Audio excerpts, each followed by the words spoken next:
Hi, this is my speech for Steve Jobs. Just rolled the student ID, and these are my audience.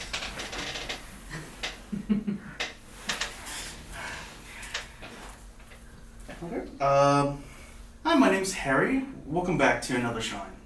This time I'll be talking about Steve Jobs and how he managed to build Apple and become successful with three basic information, such as Steve Jobs' upbringing, the creation of Apple, and lastly, the creation of the iPhone, for those who have one.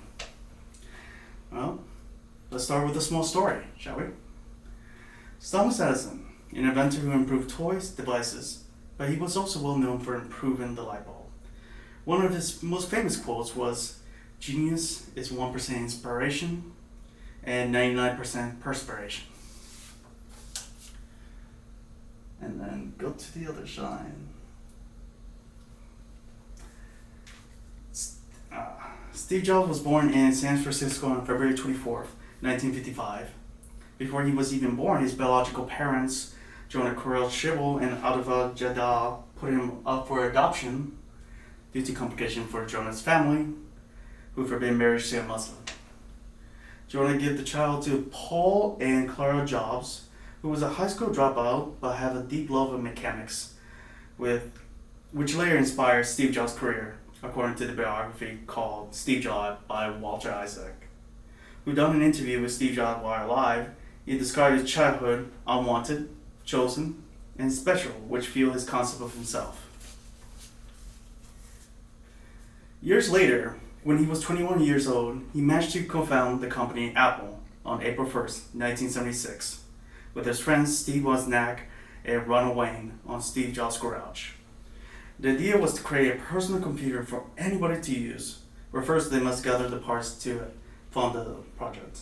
So Steve Jobs sold his Volkswagen and HP calculator from Steve Wozniak to create a computer called the Apple I for $666. Afterwards, Steve Jobs and Steve Wozniak showed the computer off the Hebrew Computer Club, and unfortunately, people were not impressed. He later went to a shop called Byte Shops, owned by Paul Terror, who ordered 50 computers, which later became a successful business. In 2007, Steve Jobs introduced the iPhone to the public. The technology used the touchscreen where people use their fingers to control the screen. The iPhone managed to sell 6.1 million units during the iPhone lifespan. It became successful with the ability to use different features unlike other phones at the time, like using the internet, email, and voicemail. And the chart right here will show you the percentage and what's being sold. At the end, Steve Jobs died on October 5th, 2011, at the age of 56, due to pancreatic cancer.